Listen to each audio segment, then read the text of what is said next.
Продавачът не е на сделката. Внимавайте с пълномощното.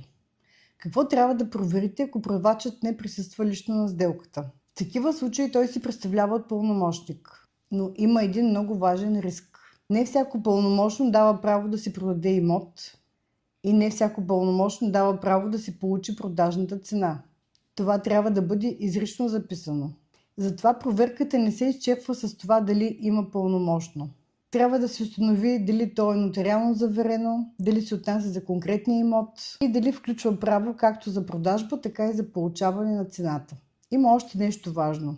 Нотариалната заверка на пълномощното може да бъде проверена при нотариуса или при българския консул, в случай, че документът е издаден в чужбина. Това са детайли, които често се пропускат.